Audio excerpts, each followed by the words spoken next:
O som da mão do pai contra o rosto de Alexandre ecoou como um tiro no pátio da base militar. Diante de todo o batalhão alinhado para a cerimônia anual de honra na Academia Militar de Lisboa, o jovem soldado sentiu ardor não só na pele mas na alma exposta. Apesar das lágrimas que ameaçavam cair, ele endireitou os ombros e caminhou em direção ao palco, ignorando os olhares chocados dos companheiros e o grito rouco do coronel Manuel Mendes que ainda ressoava atrás dele. Alexandre Mendes tinha 22 anos, corpo atlético moldado por meses de treino rigoroso, cabelo escuro curto e olhos castanhos que agora ardiam com uma mistura de dor e determinação. O uniforme impecável contrastava com a marca vermelha que se espalhava pela bochecha esquerda. Ele subiu os degraus de madeira com passos firmes, o coração batendo tão forte que parecia querer sair do peito. O palco estava montado para a entrega de medalhas e para o discurso do representante da nova geração de oficiais. Ele era aquele representante. Mas agora tudo tinha mudado em um segundo. Alguém tinha enviado uma foto sua e de Rafael para o pai minutos antes da cerimônia. Uma foto inocente tirada durante um fim de semana em Sintra, onde os dois caminhavam de mãos dadas perto do Palácio Nacional. O coronel não perguntou nada. Apenas agiu. O tapa foi o ponto final de anos de pressão silenciosa para que Alexandre fosse o filho perfeito, o herdeiro da tradição militar da família. Agora no microfone Alexandre respirou fundo e começou a falar, a voz inicialmente trêmula mas ganhando força a cada palavra. Senhores oficiais, soldados e convidados. Hoje eu vim aqui para receber uma honra que meu pai sonhou para mim desde que eu era criança. Mas antes de aceitar qualquer medalha eu preciso dizer a verdade que carrego há muito tempo. Eu sou gay. Esta palavra simples saiu da minha boca e o pátio inteiro pareceu prender a respiração. Alguns soldados baixaram os olhos, outros trocaram olhares nervosos. O coronel ficou imóvel no seu lugar de honra, o rosto pálido de choque e fúria. Alexandre continuou sem pausar. Eu cresci ouvindo que um homem de verdade não chora, não duvida, não ama de forma diferente. Meu pai me ensinou a ser forte, a servir o país com honra.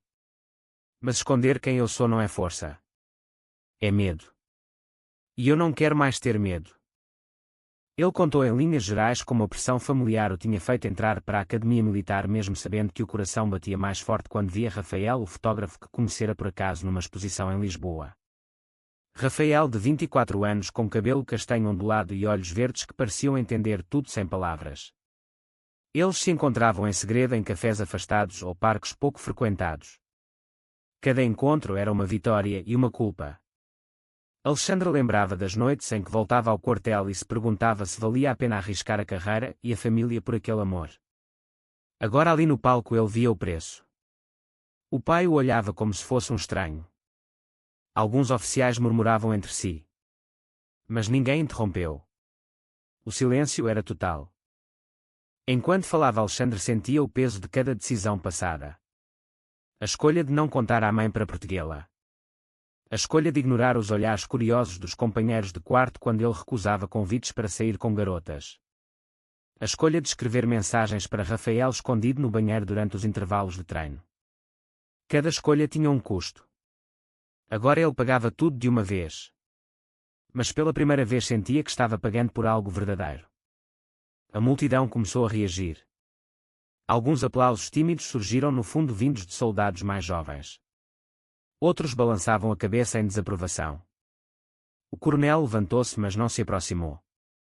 Alexandre terminou o discurso com uma frase simples. Servir o país não significa esconder quem somos. Significa ser inteiro para poder defender o que acreditamos. Obrigado. Ele desceu do palco com as pernas fracas. O coração ainda acelerado. O comandante da academia aproximou-se hesitante e apertou sua mão sem dizer nada. O evento continuou, mas o ar tinha mudado. Alexandre sabia que aquele tapa e aquele discurso marcariam o início de uma guerra dentro da família e talvez dentro do exército. Enquanto caminhava para o lado, ele viu ao longe Rafael, que tinha conseguido entrar como convidado de um oficial amigo. Seus olhos se encontraram por um segundo. Rafael sorriu levemente, um sorriso que dizia: eu estou aqui. Mas Alexandre sabia que o preço estava apenas começando a ser pago. O pai não o perdoaria facilmente. A mãe choraria em silêncio. E ele mesmo teria de enfrentar as consequências de ter escolhido a verdade em vez da paz falsa. No carro que o levou de volta para casa naquela noite, Alexandre olhava pela janela as luzes de Lisboa. Ele relembrava a infância em que o pai o levava para desfiles militares e dizia com orgulho: "Este é o meu filho futuro oficial." Agora aquele orgulho tinha virado vergonha. Mas Alexandre sentia algo novo no peito, uma força tranquila. Ele tinha pago o preço do tapa público. Agora precisava pagar o preço da liberdade. Rafael enviou uma mensagem simples: "Estou orgulhoso de ti. Vamos enfrentar juntos." Alexandre sorriu pela primeira vez naquele dia. Mas sabia que a noite ainda traria mais confrontos. O pai esperava em casa. E a mãe já tinha ligado chorando. O caminho à frente era incerto, mas pela primeira vez Alexandre sentia que estava caminhando na direção certa, mesmo que doesse. Chegando em casa, o silêncio era pior que qualquer grito. O coronel Manuel Mendes estava sentado na sala de estar com o uniforme ainda vestido, o rosto marcado por linhas profundas de decepção. A mãe de Alexandriana estava ao lado dele com os olhos vermelhos e as mãos apertadas no colo. Quando Alexandre entrou pela porta, o pai levantou-se devagar. "Tu destruíste tudo o que construí para ti", disse ele com a voz baixa mas carregada de raiva. "Anos de sacrifício para que o meu filho fosse um exemplo e tu escolhes ser isto." Alexandre parou no meio da sala, o rosto ainda marcado pelo tapa. "Eu não escolhi ser gay, pai. Eu nasci assim. A única escolha que fiz foi parar de mentir." O pai riu amargo. "Mentir era o que te protegia. Agora toda a academia fala de ti. Os meus superiores já me ligaram. Achas que vão promover um oficial que faz discursos assim em público?" Alexandre sentiu o peito apertar. Ele sabia que o pai tinha razão em parte. O exército português era progressista na lei, mas na prática as velhas mentalidades ainda resistiam. Alguns oficiais já tinham comentado em privado que preferiam soldados discretos. Mas ele não recuou. "Se a promoção custar a minha verdade, então não a quero." A mãe interveio com a voz trêmula. "Filho, pensa na família. O teu pai trabalhou toda a vida para este nome. As vizinhas já estão a perguntar. O que vou dizer a elas?" Alexandre olhou para ela com tristeza. "Diz a verdade, mãe. Ou continua a mentir como eu fiz durante anos. Isso só te destruiu por dentro." Ana baixou os olhos e chorou em silêncio. O pai deu um passo à frente. "Tu não és mais bem-vindo nesta casa até mudares. Pega as tuas coisas e sai. Esta noite." Alexandre sentiu o chão faltar. Ele esperava raiva, mas não o desterro imediato. Mas ele concordou com a cabeça. "Eu vou, pai. Mas saiba que isto não muda quem eu sou. Eu ainda te amo. Mesmo que tu não consigas amar-me assim." Ele subiu ao quarto, arrumou uma mala pequena com roupas e alguns livros. No fundo da gaveta estava uma foto dele e de Rafael tirada no dia em que se declararam um ao outro. Ele guardou-a no bolso. Ao sair pela porta, o pai não o olhou. A mãe tentou abraçá-lo, mas o coronel impediu-a. Na rua, Alexandre caminhou até ao ponto de autocarro com a mala pesada. O telemóvel tocou. Era Rafael. "Onde estás?" "Eu ouvi o que aconteceu. Vem para minha casa." Alexandre aceitou. No apartamento pequeno de Rafael em Alfama, os dois sentaram-se no sofá. Rafael preparou um chá e escutou sem interromper. "Eu sei que dói", disse ele finalmente. "Mas tu foste corajoso hoje. Muitos nunca conseguem." Alexandre contou tudo: o tapa, o discurso, a expulsão. Rafael segurou-lhe a mão. "Eu estou contigo. Mas e o teu trabalho?" "O exército vai investigar." Alexandre encolheu os ombros. "Talvez me transfiram ou me dêem baixa. Eu não sei. Mas esconder-me mais tempo era pior que qualquer castigo." Eles passaram a noite a falar sobre o futuro. Rafael tinha o seu trabalho como fotógrafo freelance e podia ajudar financeiramente no início. Alexandre pensou na carreira militar, que sempre foi o plano do pai. Agora ele via que talvez pudesse servir de outra forma, talvez como instrutor civil ou em projetos de inclusão. Mas a dor da rejeição do pai ainda queimava. Na manhã seguinte chegou a notícia por e-mail do comandante. Reunião urgente na academia. Alexandre foi com o uniforme limpo, mas o coração pesado. No gabinete o comandante foi direto. "O teu discurso causou ondas. Alguns oficiais querem abrir processo disciplinar por conduta imprópria." Outros defendem-te dizendo que foi coragem. O que tu queres, Alexandre? Ele pensou por um segundo. Eu quero servir com honestidade, senhor. Se isso não for possível, eu saio. O comandante suspirou. Vamos ver. Por agora fica em licença. Fala com o teu pai. Talvez ele amoleça. Alexandre saiu sabendo que o pai não amoleceria tão cedo. Nessa tarde ele encontrou-se com um antigo colega de academia, João, que sempre parecera amigo. João ouviu a história e disse palavras de apoio. Mas à noite Alexandre descobriu que João tinha sido que enviara a foto ao pai. Um colega contou-lhe. João queria a promoção que Alexandre estava prestes a receber. A traição doeu mais que o tapa. Alexandre confrontou-o por telefone. Como pudeste? João respondeu frio. O exército não é lugar para fraquezas. Eu fiz o que era preciso. Alexandre desligou, sentindo-se traído por alguém que considerava irmão de armas. O preço da verdade estava a ficar mais alto. Rafael abraçou-o nessa noite. Tu não estás sozinho. Mas Alexandre sabia que a luta interna ainda estava longe de terminar. Ele questionava-se se tinha o direito de destruir a família por causa do seu amor. Era moralmente certo escolher a si próprio quando tantos dependiam dele. Os dias seguintes foram um turbilhão de rumores e olhares. Na academia alguns soldados evitavam Alexandre, outros aproximavam-se em segredo para dizer que o discurso os tinha feito pensar. Um jovem recruta confessou-lhe que também lutava com a identidade e que o exemplo de Alexandre dava-lhe esperança. Mas os superiores eram frios. O processo disciplinar avançava devagar. Alexandre passava os dias em casa de Rafael ajudando com pequenos trabalhos de fotografia para ocupar a mente. Rafael mostrava-lhe as fotos que tirava da cidade, as ruas de Lisboa, o rio Tejo ao pôr do sol. Nessas imagens Alexandre via um mundo maior que o quartel. Uma tarde o pai ligou. Não para reconciliar, mas para exigir que Alexandre fosse a casa falar com a mãe, que estava de cama com depressão. Ele foi. A mãe abraçou-o chorando. O teu pai não dorme. Ele diz que falhou como pai. Alexandre sentiu a culpa a apertar o peito. Eu não queria magoar-vos. Mas viver uma mentira também magoava-me. A mãe pediu-lhe para tentar falar com o pai. O coronel estava no escritório. Quando Alexandre entrou, ele não levantou os olhos.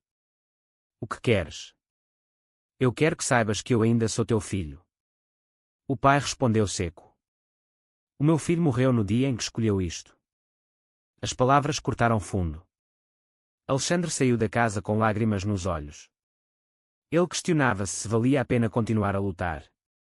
Talvez fosse mais fácil voltar atrás, pedir desculpas, dizer que foi um erro. Mas no fundo sabia que isso seria outra mentira. Rafael notou a mudança. Tu estás a duvidar outra vez. Alexandre confessou. E se o pai tiver razão? E se eu estiver a destruir tudo por egoísmo? Rafael segurou o rosto dele. Amar não é egoísmo. Esconder o amor, sim. Eles discutiram longamente. Rafael tinha a sua própria história de rejeição familiar quando saiu do armário aos 19 anos. O pai dele nunca mais falou com ele. Mas Rafael escolheu viver. Agora ele dizia a Alexandre que a escolha era dele, mas que o preço de viver metade da vida era alto demais. Nessa semana surgiu um artigo num jornal local sobre o discurso. O título era Jovem Soldado Desafia Tabus no Exército. O artigo era equilibrado, falava de progresso e de resistência. Mas trouxe mais atenção. O telefone de Alexandre não parava de tocar. Alguns jornalistas queriam entrevistas. Outros soldados enviavam mensagens de apoio anónimas. Mas também chegaram ameaças veladas de colegas conservadores. Um dia no café perto de casa um homem aproximou-se e disse baixo. Gente como tu não pertence ao exército. Vai embora. Alexandre não respondeu, mas sentiu o medo subir. Rafael insistiu para ele denunciar, mas Alexandre recusou. Não quero mais drama. Quero paz. A traição de João veio à tona quando um superior descobriu que ele tinha enviado a foto. João foi repreendido, mas não punido gravemente. Alexandre confrontou-o pessoalmente no quartel. Tu traíste-me por uma promoção. João encolheu os ombros. O mundo é assim. Tu escolheste ser diferente. Agora aguenta. Alexandre saiu dali sentindo-se mais sozinho que nunca. Mas Rafael estava à espera fora do portão. Eles caminharam juntos pela marginal do Tejo. O sol brilhava forte e Alexandre sentiu um pouco de paz. Ele decidiu então que não voltaria atrás. Ele pediria baixa voluntária se necessário. O preço era alto, mas a liberdade valia. O processo disciplinar terminou com uma suspensão de 6 meses sem vencimento. Alexandre aceitou. Ele começou a trabalhar como voluntário numa associação de apoio a jovens LGBT em Lisboa, ajudando com workshops sobre resiliência. Rafael fotografava os eventos e juntos criavam campanhas de sensibilização. A mãe ligava às escondidas para saber como ele estava. O pai continuava em silêncio. Um dia Alexandre recebeu uma carta do coronel. Não era de reconciliação. Era uma lista de coisas que ele devia fazer para voltar a ser bem-vindo a casa. Terapia de conversão não oficial, claro, mas sugerida. Alexandre rasgou a carta. Ele não iria. Rafael começou a duvidar. Ele via Alexandre sofrer e perguntava-se se o amor deles valia tanto sacrifício. Uma noite discutiram. Talvez tu devesses tentar falar mais com o teu pai. Talvez eu esteja a assegurar-te a uma vida que não é para ti. Alexandre sentiu o pânico. Tu queres acabar? Rafael negou, mas os olhos traíam a dúvida. Eles dormiram separados naquela noite. Alexandre passou horas acordado pensando no preço que Rafael também pagava. O namorado tinha perdido amigos conservadores por causa dele. A família de Rafael era distante, mas ainda assim o julgava por escolher alguém com tanta bagagem. No dia seguinte Alexandre foi à casa do pai sozinho. O coronel abriu a porta, mas não o convidou a entrar. O que queres agora? Eu quero que saibas que eu desisti da carreira militar por causa disto. Mas não desisti de ti. O pai fechou a porta sem responder.